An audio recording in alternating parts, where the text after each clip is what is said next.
era gwetwesigamiraku obulamu bw'enkomerero saabayisa ebyengera n'emirembe ekitibwa Nabbi Muhammad sallallahu alaihi wasallam nikuboolya olwo ni ku mikwano gye niko abonabona b'okumugobera mu bulungi okutuusa olunaku lw'enkomerero. Olwaleero biizni rahman tujja kweidusaako era nga buliido aye ng'olwali tujja kweidusa ku mwene maali agitwala ng'azira mugabo. Mulabu tukoba nti aswaba man yarisu bigairi takdir, n'omuntu asika aye ng'azira mugabo mugereke nti afuna mugabo guti.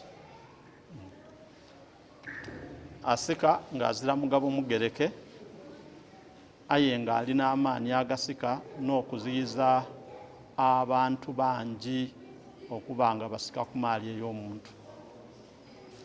Abantu abo mu bungi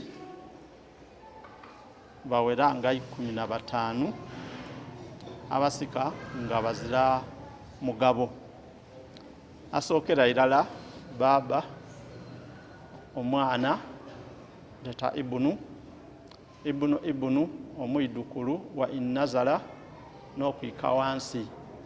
Omwidukulu oba wawala oba wakumpi, owewala noyo omwidukulu oba wakubiri oba wakusatu yena asika ng'azira mugabo.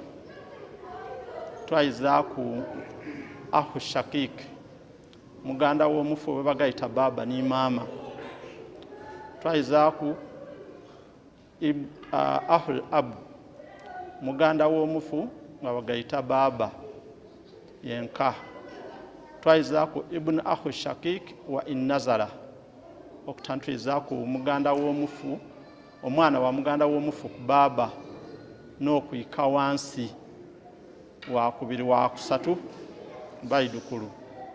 Twayiza ku ibn ahul abu wa innazala, twayiza ku omwana wa muganda wa babawo n'okwika wansi. Olwa twayiza ku amu baba omuto shakik, nga babawo ni babawe mama wewe mulala baba wewe mulala. Twayiza ku amul abu, baba omuto nga bagayita baba yenka. Then twayiza ku ibn amul abu wa innazala, ibn amu al abu shakik wa innazala, omwana wa muganda wa babawo nga mugayita baba ni mama n'okwika wansi. Then twayiza ku ibn amu li abu wa innazala, omwana wa mugandawo, omwana wa babawo omuto nga mugayita baba yenka n'okwika wansi. Olwo twasembayo aliwalaa'u n'omununuzi ayagema kashiwe yagula omuntu yamutoola mu bwidu. Abantu abo bonabona bafuna ku maali ey'omugenzi nga bazira mugabo. Abantu okusika nga omuntu azira mugabo kiteekulwamu emiteeko 3. Omuteeko ogusooka asabatu binafsi.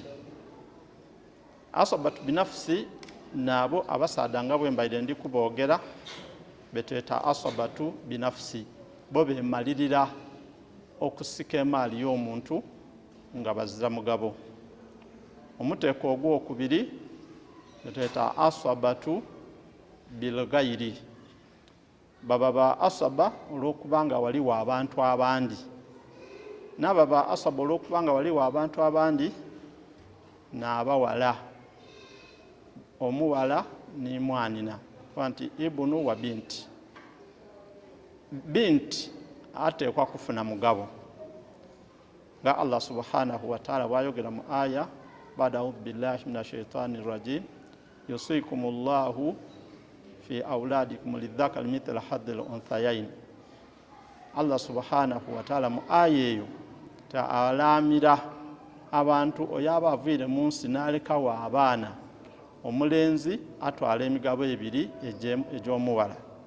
Wa in kunna nisaa fawqa 2 falahunna thulutha mataraka bwe baba walanga baswika ku babiri bafuna bibiri bya kusatu fa inkanati wahidata falaha nisfu kyetundu kyembadde ndikwendamu kuba nti bwaba mwana muwala mulala afuna nisfu kitegeeza nti binti ono omwana omuwala omufu gwaleze bwaba yenka afuna nisfu kati afuuka asaba ng'ali n'imwanina kasita omufu aba alinawo omwana omulenzi n'omwana omuwala ono omugabo gufa yaba asabatu bilghayri nti atwala ekisigairewo oba atwala emaali yonayona olw'okwegayita n'imwanina bagigabana nga Allah bw'atukoye mu kitundu ekisoose kya aya gye tuva okusoma waigulu. Abawala bano tubala abawala ba mirundi 4 tubala binti twabala ukhtu shakik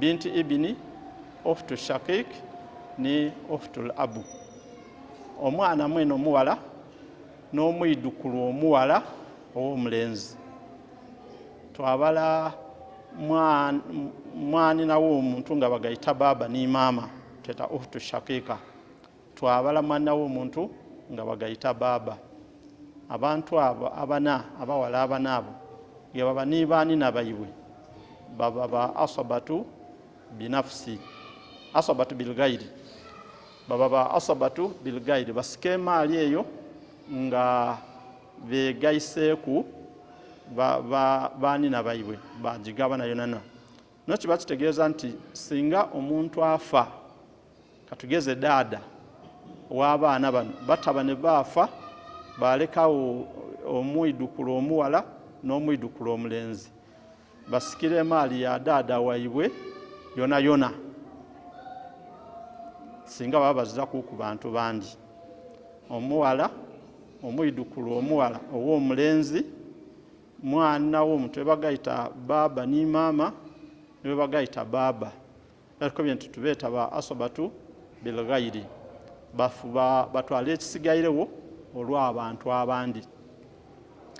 Omuteeko ogwokusatu ne asabatu ma alghayri asabatu ma alghayri baba bawala bereere abaana ni basenga bayiwe bala binti ni ukhtu shakika oba ukhtul abu bintul ibni ngana ukhtu shakika oba ukhtul abu abaana tutwaliza omwana mwene n'omwidukulu ow'omulenzi omwana omuwala bw'abaawo nisengaawe omuwala ono atwala ekisigaire senga atwala ekisigaire omuwala yatwalaku ekitundu tegeeza nti omuwala atwala ekitundu eky'emaali bw'aba mulala sengaawe yatwala ekiba kisigairewo abawala bano baba babiri oba basatu batwala ekitundu ekisigaire senga waibwe yatwala ekisigairewo batyo bwe babanga waliwo binti ibini aba mwidukulu ow'omwana omulenzi omuwala wa mutabani wa mugenzi tumweta mwidukulu omuwala ow'omwana omulenzi wana abaana b'abawala tibasika kati binti ono bw'aba ni ukhtul abu sengaawe nga bagayita babawe senga ni baba n'omugenzi nga bagayita mama baba yenka era atwala ekiba kisigaire kabe nga abaire ni sengaawe nga bagayita baba ni mama era atwala ekiba nga kisigaire. Egyo emiteeko esatu abantu abo tibafuna migabo batwala kiba kisigairewo. Kino kiba kitegeeza nti omukazi bwafa ng'aliko omwana omulenzi nga wazza muntu yena wundi amusikira omwana oyo n'atwala emaali ye yona amateeka agafuga baswaba bano mu kusika amateeka agafuga ba asaba mu kusika eiteeka erisooka likoba nti ininfarada ahadha jamii almal bw'aba nga ali mulala yenka wazza omuntu yenayina wundi asika emaali eyo agitwala yonayona. Bwe babanga bali bangi basaba bano musaadde aleseewo abaana 3 oba 4 oba 10 nga balenzi bonabona kuzza ku muntu wundi yenayina afuna mugabo, emaali tugigabira abantu abo baba aleseewo abaana bonabona abo abalenzi. Bwe baba galiwo abalenzi n'abawala era bwe tubagabira emaali eyo yonayona tubala omuyendo gwaibwe, omuyendo ogwo nigwe tufuula LCM twagabizaamu ebyobugaiga omuntu byalese. Katugeze nti bw'aba alesa abalenzi 5 n'abawala 5, abalenzi 5 n'abawala 5, tuba tumanya nti aleseewo abaana 15. Lwaki 15? Nti buli muwala alimu abalenzi 2. Kati olw'okubanga waliwo abawala n'abalenzi tuba tubala abawala 5 abalenzi twabala 10 n'okuweza omuyendo ogwo ogw'15. Kati twabanga LCM ku kiwalo ekijja okukolebwa nayo ya 15, buli omu yabanga atwala etya ndala. Abaana bano abalenzi basitwale emaali ya maama waibwe oba eya baba waibwe nga tetufiire eyo ayaga sayizi ki. Katugeze nti omusaadde bw'awasa omukyala naafa nga mukyala we oyo alinda, batumanya nti omwana gw'ajja okuzaala ni mwene maali. Bw'aba muwala alina kitundu ku maali eyo, bwe bakazaala nga kalenzi kaba katwala emaali yonayona singa abagaza muntu waki wa mugabo. Kyakoba nti infaradat ahadha jamii ilmaali, bw'abanga aliwo yenka asika emaali yonayona. Eiteeka eryokubiri n'okoba nti ahdhu ma bakiyatu alfurudh, atwala emigabo kye gibanga gireseewo. Idukira nti aswaba ono aba n'amaanyi agagoba abantu abasinga bungi. Tugeze nti omwana omulenzi agoba abantu bonabona abo bendogeireku nti niba aswaba beeni. Ibunu bw'abaawo ababinga bonabona yalekawo daadawe yenka. Kitegeeza nti alina amaanyi agagoba abantu abasigaire bonabona nga bw'embabazi, yalekawo daadawe yenka. Ate daada oyo amulekawo olw'okubanga alina omugabo. Kino kyendikoba wano nti eiteeka eryokubiri likoba nti aswaba ono atwala ekisigairewo nga beene mugabo bamaze okukola ki? Bamaze okufuna emigabo gyaibwe. Baba alina omugabo nga afuna sudusu. Allah akoba nti fa in lam yakun lahu waladu fa in kana lahu waladu Allah subhanahu wa ta'ala subhanallah aya akoba nti fa in kana lahu waladu, omufu bw'abanga alina omwana fali ummihi sudusu wa walithahu abawahu fa in kana Allah subhanahu wa ta'ala akoba nti yusikumullahu fi auladikum lidhakari mithlu hadhil unsayain fa in kunna nisaa fawqa 2 falahunna thulutha ma taraka wa in kanat wahidata falaha nisfu wal abawaihi likulli wahidi minhuma sudusu in kana lahu walad. Ayatu wakoba nti wal abawaihi likulli wahidi minhuma sudusu in kana lahu walad. Abazaire bano baba ni maama bafuna sudusu in kana lahu walad. Kitegeeza nti afiire bw'aba mukyala baba we ni maama we afuna sudusu ku maali ye. Bw'aba afiire nga musaada baba we ni maama we afuna sudusu, buli omu afuna sudusu ku maali ye in kana lahu walad. Omufu oyo bw'abanga abaire alina ki? Alina omwana. Kati ono aswaba ono awoli neteeka likobera namba 2 nti atwala ekisigairewo bw'abanga galiwo omuntu w'omugabo. Mu hadisi Nabi sallallahu alayhi wasallama akoba nga ayinonola abantu bano okutwala ekiba kisigaire ba aswaba ti omuntu yena bw'abanga alina omugabo kasita bamala kutwala ku mugabo ba aswaba batwala ekiba kisigairewo. katugeze nti baba atwaire ku ekimu eky'omukaaga, maama yatolaku ekimu eky'omukaaga, kitegeeza nti omwana omulenzi ono atwala ekiba kisigaire. Kitegeeza aba atwala 2/3. 2/3 dibayina. Maama atwaire ku ndala, baba yatola ku ndala, nekyo kimu eky'omukaaga buli omu, kati aba agasigaire 2/3. Ono aswaba yabikola ki? Yabitwala. Nabi sallallahu alayhi wasallama akoba nti elhaqul fara'id bi ahliha fama bakiya fali awla rajuli dhakari. Mutuse emigabo ku beenejo n'ekyo ekiba kisigairewo fali awla rajuli dhakari, kitwalibwa oyo omusaada asinga kuba kumpi.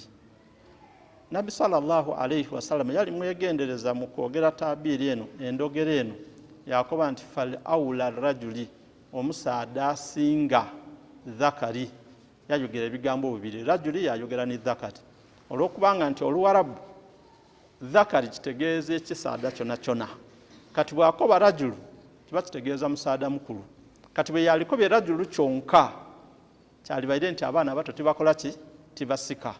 Ayi Nabi sallallahu alayhi wasallam yakatiriza nti omusaada, yayongerako ekigambo dhakari. Dhakari kitegeeza ekisaada kyona kyona. Kati ono kiba kitegeeza nti omwana ono kasitaba musaada, azaire kaana nti kasaada kalenzi, oba muto oba mukulu, hadisi emugemaku nti atwale ekiba kisigairewo. Ekitegeeza omwana omulenzi ono gwe balese oba baba we afiirire, aba itazaalanga ku mwana, ayaleka omukazi ng'alinda, tulinda ajja kuzaala mwana ki? Bw'aba azaire mwana mulenzi, emaali yona yona ebayiye, baba we dada we bw'aba aliwo ng'aweebwako ekimu eky'omukaaga, oba dada we omukyala aliwo atwalaku ekimu eky'omukaaga, abazaala omugenzi azaala oyo omulenzi. Maama we atwalaku ekimu eky'omunaana. Nabbi sallallahu alayhi wasallam kyatutegeeza mu iteekero eryokubiri nti omuntu bw'aba afiire n'alekawo omwana omulenzi atwala emaali yona yona, webawo abazaire batwalaku emigabo, then basooka kutoola ku migabo, emaali yakola ki? Yatwala ekisigaire. Eiteeka eryokusatu n'okuba nti yasukutu idha lam yabuka shay'in, aswaba ono aviiramu awo bwe wabanga tiwasigaire kintu. Aswaba ono gwe twakubye nti yarisu bigairi takdiri, asika nga azza mugabo, aviiramu awo nga tiwasigaire. N'abaviiramu awo nga tibasigaire ni bana aba wansi, okuva ku ibunu okuyika bona abo basobola okuviiramu awo nga tibakoze eki? Nga amaani gaibwe matono, tibasobola kusika. Abandi babagoba bugobe, abandi emigabo giwaawo buwe, baba nga baviiriremu awo. Okugeza singa omuntu aba afiire yalekawo, katugeza omukazi afiire yalekawo iba, yalekawo muganda we shakika, muganda we webagayita baba ni maama, kiba kitegeeza nti abantu bano buli omu alina mugabo munene. Zawuju atwala kitundu eky'emaali, shakiika ono yatwala ekitundu eky'emaali. Kati amu bw'abaawo, baba we omuto, baba omuto abatafuna kubanga emigabo giba gimazeewo emaali. Omusaadde atwaliku ekitundu, muganda w'omufi atwalaku ekiki? Ekitundu. Emaali yawaawo, takayana ate nze lwaki tifunye, nze ninze baba oyo omuto nalindira ku baba we. Ati wali omwiraku aya omugabo, emigabo minene gimazeewo, ate nga aswaba alinda migabo kye gibanga gireseewo. Yakoba nti aviiramu awo iza stagrakatil furudu atarika. Kubanga ile hadisi gye tusome waigulu yakobye nti alhiqul fara'id bi ahliha fama bakiya fali awla rajuli zakari. Mutuse emigabo ku beenejo, ekinaaba kisigairewo kyoyo omusaada ali okumpi. Kati omusaada ali okumpi ni amu, baba omuto. Kati baba omuto naaliwo saawa eyo, aye zawuju afunye nisful maali ni ukhtu shakika yafuna nisful maali. Tegeeza mabaki ya shay, tiwasigaire. Bwe waba tigasigaire takayana, alira muwala omwana wa muganda we yagololewe. Obwa asaba buno okusika emaali nga ozira mugabo bina amadaala kwe bitambulira. Amadaala gali ga mirundi ena nga tumaze okuteekulamu emiteeko gyaiwe kati tukulembeza ubuwa bunuwa ubuwa uhuwa umuma ti ba asaba bona libabaawo abasadanga wemba ku byokusooka tukulembeza bunuwa kitegeeza abaana n'abaana bano bali mu daraja waliwo karibu wa baidi owokumpi n'owewala kaliko bintu mu bwa asaba tukulembeza abaana kati baba bwabaawo alumukira ku mugabo kubanga baba alina omugabo nga bwe tubwene mu aya kati baba bwabalumukire ku mugabo tutwala omwana mwene w'omufu bwabaawo gwe tukulembeza omwana w'omufu mwene bwabazirawo then bwabaawo omwidukulu oyo gwe tukulembeza leta ibunu omwana omulenzi omwana w'omwana tegeeza nti omwana w'omwana bwabaawo abasadde abasigaire bona ezirafuna omwana ono omulenzi asindika daadaawe ku kimu eky'omukaaga kitegeeza nti ku bantu abalina okufuna ku maali ey'omufu waire nga baasaba bona baliwo baba afunaku ni daada yafunaku olw'okubanga nti baba ono alina omugabo ni daada yena alina omugabo ekimu eky'omukaaga olw'okubanga daada aba mu kifo kya baba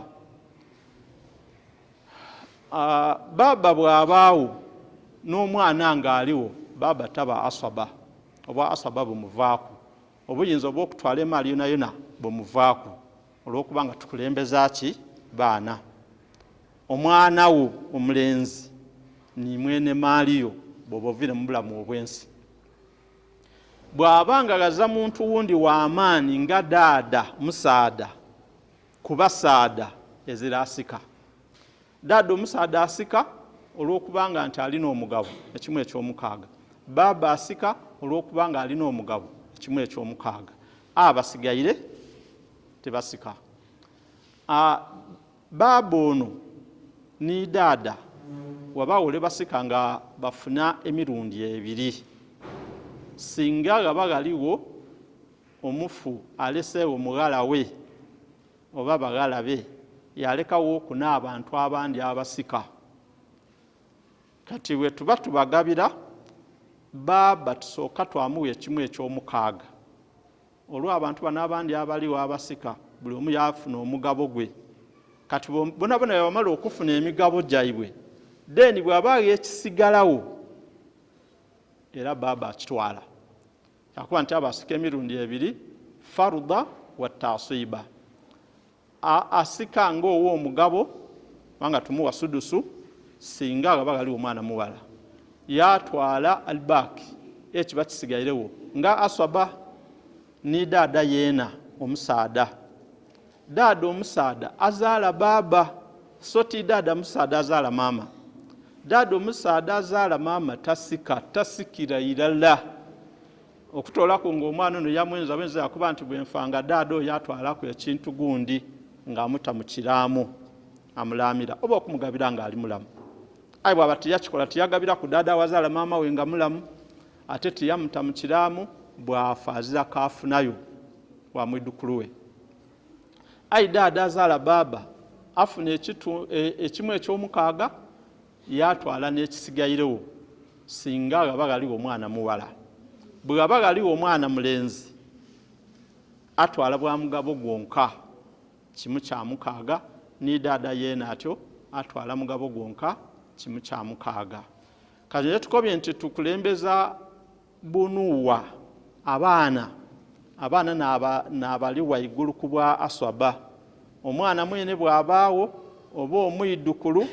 atoola baba ku bwa aswaba yamusindika ku mugabo kati baba bw'abanga naaliwo yenka ng'omwana azawo omwidukulu azirawo kiba kitegeeza nti baba aziyiza abasigaire wansi we okuba nga basika ku maali y'omufu. Tegeeza nti baba bw'abanga naliwo yenka aziyiza batabane be bonabona okusika ku maali ya muganda waiwe n'abasigaire wansi. Tukobye kwabo baziyiza nti mulimu baganda b'omufu we bagayita baba ni mama, baganda b'omufu we bagayita baba, abaana ba muganda w'omufu we bagayita baba ni mama, n'abaana ba muganda w'omufu we bagayita baba, bababa abato we bagayita baba ni mama, bababa abato we bagayita baba, n'abaana baiwe batyo newala kasita baba bw'abanga naaliwo ng'omufu teyazaala mwana mulenzi, abo bonabona tebakola ki? Tebasika ku maali ya mufu oyo. Kiba kitegeeza nti bana abasigaire baba ba aswaba nga baba azawo n'abaana bazirawo. Memalawo twatolayo ate ahu shakiki. Ahu shakiki afuuka asika emaali ya muganda we okugitwala yona yona nga bano abantu ababiri bazirawo, abasatu. Baba azawo, omwana azawo, omwana w'omwana omulenzi azirawo. Then ahu shakiki yatwala obuvunaanyizibwa obw'okusika emaali ya muganda we ng'azira mugabo. Awo ni abayiraku wansi, oyo bw'aba azawo kwayiraku ayiraku, bw'aba azawo kwayiraku ayiraku, bw'aba azawo kwayiraku ayiraku paka lwe basobola okuba nga bawaayo. Nabbi sallallahu alayhi wasallama bw'atwinonera ku nsonga eyo nti abantu basobola okusika ku maali y'omufu nga bazira migabo. N'ababa bazira migabo ti buli muntu yenayina nti ayingira mu ituluba eryo ayi babenda abantu beene abali kirozi diino ku muntu oyo bebeeta ba aswaba, basika emaali ey'omuntu nga bazira mugabo. Barakallahu fiikum wa jazakumullahu khair. Assalamu alaikum.